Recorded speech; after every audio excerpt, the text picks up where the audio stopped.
Hello everyone. मैं NCERT class 11 mechanical property of solids का बच्चा बैक एक्सरसाइज क्वेश्चन डिस्कस कर रहा हूँ। क्वेश्चन आपका क्वेश्चन नंबर 3 आपके स्क्रीन पर है।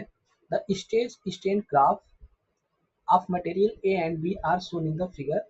ये फिगर में दिया गया बच्चा, एक मटेरियल ए का दिया गया है और एक मटेरियल बी का दिया गया है, यानी आपको एनसीईआरटी जैसे बच्चा दिया हुआ है वही ग्राफ यहाँ पर पेस्ट किया गया है। तो यहाँ क्वेश्चन कह रहा है कि जो स्टेज स्टेन कर्व दो मटेरियल का बच्चा ए और बी का यहाँ पे शो ऑफ किया गया है। अब इसमें पूछ रहा है क्वेश्चन में आपका, क्वेश्चन कह रहा है graph are drawn to the same scale पे ग्राफ कर दिया, which of material has the greater Young modulus and which of two is stronger material. तो सबसे पहले आपको समझना है इसमें बच्चा कि जो स्ट्रेस स्ट्रेन कर्व होता है, स्ट्रेस स्ट्रेन कर्व या बोले तो बच्चा ग्राफ जो होता है, इसका जब स्लोप निकालते हैं मुझे स्लोप क्या मिलता है बच्चा, स्लोप जो स्ट्रेस अपान स्ट्रेन का रेशियो जो मिलेगा वो स्लोप कहलाएगा। ये क्या कहलाएगा बच्चा, स्लोप कहलाएगा। और स्लोप ही हमारा क्या देता है निकाल के यहाँ पर, यंग मॉडुलस ऑफ इलास्टिसिटी निकाल के देता है। क्या निकलता बच्चा, यंग मॉडुलस ऑफ इलास्टिसिटी निकाल के देता है। यानी कहने का मतलब जो स्लोप है बच्चा वो क्या बताएगा यहाँ पर, गामा बताएगा। जो यहाँ इस दोनों ग्राफ का बच्चा जो यहाँ पे ए और बी मटेरियल का ग्राफ दिखाया गया है स्ट्रेस कर्व में, जो इसका स्लोप होगा वो क्या बताएगा, वो इसका गामा बताएगा। तो आप दोनों डायग्राम से आपको समझ दिख रहा है प्रॉपर्टी के बच्चा। यहाँ पे अगर इसको थीटा 1 बोल रहा हूँ या थीटा 2 बोल दिया और इसको थीटा 1 बोल दिया बच्चा, तो दोनों में से किस ग्राफ का स्लोप ज्यादा है। स्लोप का मतलब समझ रहे हो, एंगल। मतलब मैं आपको यहाँ पे बना के दिखा दे रहा हूँ।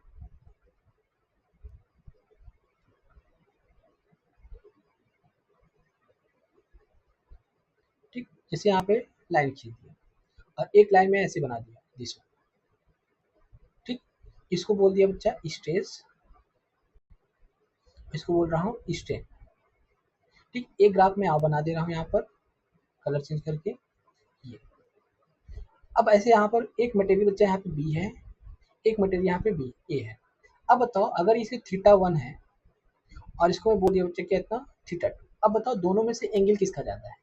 तो बच्चा को बताओगे यहाँ पर दोनों ग्राफ से देख के बताओगे कि जो ए है यानी थीटा ए है जो वो ग्रेटर है थीटा बी से। इसको मैं ए बोल दिया, इसको बी बोल दिया, सपोज आपको समझाने के लिए। ठीक, तो बी वाला जो एंगल ए वाले का बच्चा है ग्राफ वाले का क्या है, ज्यादा है और थीटा ज्यादा है। तो थीटा मतलब क्या, जो अगर थीटा ऐसे है बच्चा तो थीटा मतलब क्या बच्चा, यहाँ पे थीटा बताता है क्या, स्लोप के बारे में बताता है। स्लोप बोले तो टेन थीटा। अगर दोनों का मैं स्लोप निकालता हूँ, ये दोनों का टेन थीटा निकालिए तो टेन थीटा जो बच्चा ए वाले का आएगा, टेन थीटा जो ए वाले का आएगा वो क्या आएगा, ग्रेटर आएगा किससे, टेन थीटा बी वाले ग्राफ से। समझ में आ रहा है मेरी बात।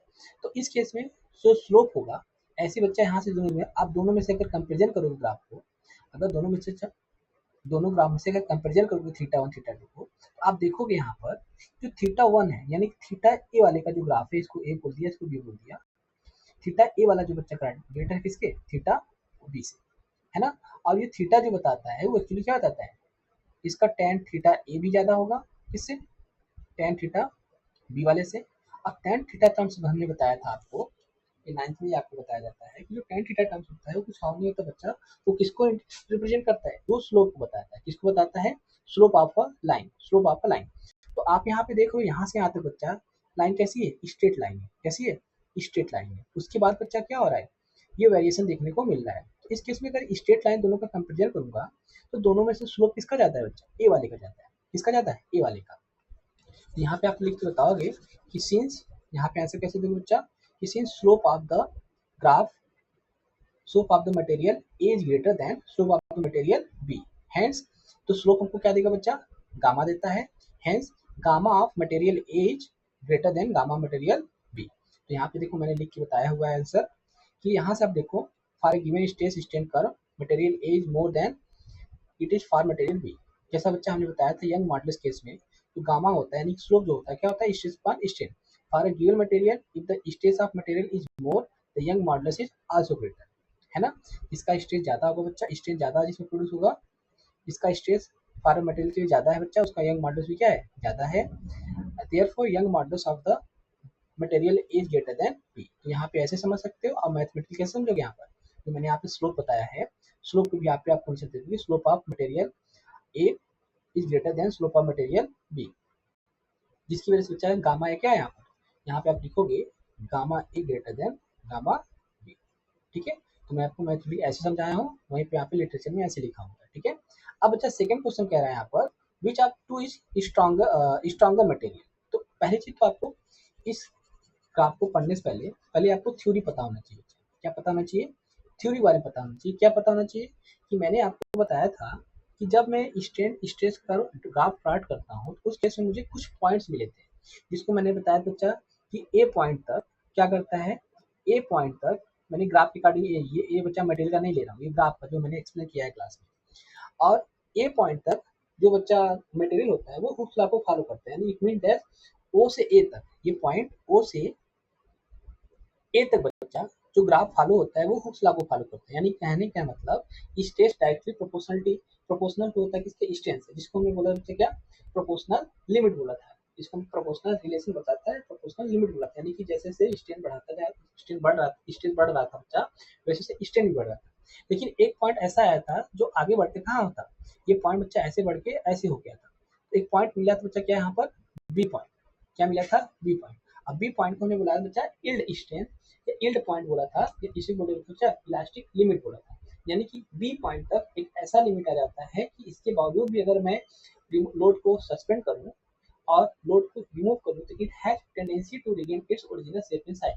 लेकिन उसके बाद बच्चा जब करते करते लोड को आगे बढ़ा के सी पे पहुंचा था, तो मैंने बताया बच्चा सी कैसा पॉइंट होता था, ये यहाँ से सी पॉइंट पर जब मैं रिमूव करता था लोड को तो उसमें क्या आ जाता था परमानेंट सेट आ जाता था। यानी कि वो अपने ओरिजिनल पाथ को फॉलो ना करते हुए कुछ इस तरीके से फॉलो करते हुए वापस आएगा।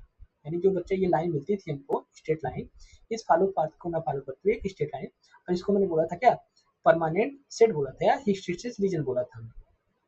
फिर मैंने इसको ग्राफ को आगे बढ़ाया था तो मुझे मिला था बच्चा डी, क्या मिला था मुझे डी, और डी वाले पॉइंट को हमने बोला था अल्टीमेट टेंसाइल स्ट्रेस बोला था, यानी stress corresponding to point D which called as what ultimate tensile stress बोला था। फिर आगे हमने बढ़ाते हुए किया था बच्चा यहाँ पे पॉइंट ई बना था, क्या बना था ई, और ई पॉइंट हमने बोला था क्या ई पॉइंट हमने बोला था बच्चा इसी को रप्चर पॉइंट बोलते हैं या इसी को ब्रेक पॉइंट बोलते हैं या इसी को फ्रैक्चर पॉइंट बोलते हैं।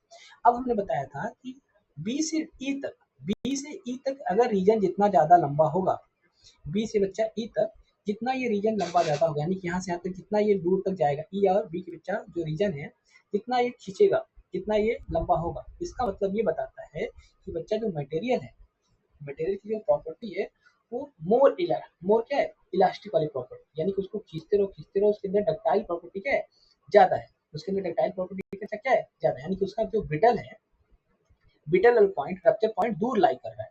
यानी कि आप स्ट्रेस अप्लाई करते करते यहाँ तक पहुंचोगे तब जाके कहीं टूटने का पॉइंट मिलेगा। वहीं बच्चा अगर ये रीजन कब छोटा रहे, यानी बी से ई तक का रीजन अगर कम मिले, यानी कि डी और इसी रीजन को बोला जाता है बच्चा क्या डक्टाइल रीजन। अगर ई पॉइंट के बीच में अगर कम हो जाता था, मैंने बोला था डक्टाइल रीजन, और ये पॉइंट अगर बी और ई बच्चा कॉन्साइड कर जाता था इसको बोला था ब्रिटल रीजन, यानी जितना कम रहता था उसको ब्रिटल बोलता था पॉइंट। इस रीजन को देख के बताता था क्या मटेरियल ब्रिटल है कि मोर डक्टाइल है। तो अब यहाँ पे ग्राफ में वही है यहाँ पे दिखाया गया है। यहाँ पे ग्राफ देखो यहाँ पर कि ए से बच्चा ये जो रप्चर पॉइंट ई मिल रहा है, बच्चा ए से लेकर रप्चर पॉइंट जो मिल रहा है ये रीजन मुझे क्या मिल रहा है ज्यादा मिल रहा है, ये रीजन मुझे क्या मिल रहा है ज्यादा मिल रहा है। वहीं बच्चा इस वाले ग्राफ में जो ये जो पॉइंट मिल रहा है मुझे ए से लेकर बच्चा ई तक, ए से लेकर ई तक जो मैंने यहाँ पे समझाया आपको, ए से लेकर ई तक बच्चा ये रीजन क्या मिल रहा है कम मिल रहा है, क्या मिल रहा है कम। यानी कि अगर इसमें मैं स्ट्रेस बढ़ाता जाऊँ तो इसका जो ए से ई तक का रीजन है बढ़ रहा है, यानी कि स्ट्रेस मैक्सिमम बियर करने की क्षमता किसमें बच्चा ए से लेकर ई तक, यानी मटेरियल ए के अंदर इसमें लोड सस्पेंड कर रहा हूँ तो इसका रप्चर पॉइंट मुझे इतना दूर जाके मिल रहा है। वहीं बच्चा जो ए से ई तक इस वाले पॉइंट पर अगर लोड बढ़ाता जा रहा हूँ मुझे रप्चर पॉइंट की ना बहुत पास ही मिल जा रहा है, यानी कि इसका मतलब बच्चा दोनों में से कौन ज्यादा स्ट्रांग होगा, आप अपनी खुद से सोच के बताओ कि अगर ये मैं लोड बढ़ाता जाऊँ उस रीजन में बच्चा जो ये ये 15 केजी तक हो सकता है ये बियर कर जाए, वहीं बच्चा इसको मैं लोड बढ़ा रहा हूँ कितना बियर कर पाएगा 8 केजी तक ही लोड बियर कर पाएगा वो वायर। तो उस केस में बच्चा जो रप्चर पॉइंट होगा बच्चा क्या हो जाएगा, उस रप्चर पॉइंट और जो टिल्ट पॉइंट बच्चा दोनों बीच का जो जो डिस्टेंस क्या है कम हो जा रहा है, क्या हो जा रहा है डिस्टेंस कम हो जा रहा है। यानी कि बच्चे यहाँ से हम कह सकते हैं अपनी थ्योरी जो हमने पढ़ा था उसकी थ्योरी के रिगार्डिंग अप्लाई करते हुए यहाँ पे कह सकते हैं कि the reason of yield point to the rupture point is greater in the material A, whereas the yield point and the rupture point of the material B is very close to each other. It means that कि material जो material A बच्चा ज़्यादा stronger है then material of B, क्योंकि इसका rupture point बच्चा क्या है, बहुत पास लाई कर रहा है, और इसका रप्चर पॉइंट क्या कर रहा है, बहुत दूर लाई कर रहा है। तो देखो इसी को मैं यहाँ पे लिख बताया हूँ यहाँ पर प्रॉपर तरीके से, amount of stress required for the fracturing a material corresponding to its fracture point gives the strength of the material, यानी जितना फ्रैक्चर पॉइंट बच्चा दूर लाई करेगा उसकी स्ट्रेंथ को उतना ही ज्यादा क्या करेगा, इंडिकेट करेगा। और जिसका रप्चर पॉइंट बहुत क्लोज लाई करेगा बच्चा यील्ड स्ट्रेंथ से, यील्ड पॉइंट पे, वो हमारा बताएगा कि वो मटेरियल बहुत ही क्या है, वीक है, मतलब बहुत ज्यादा बहुत कम ही क्या है, स्ट्रांग है, ठीक है, कंपेरेटिवली।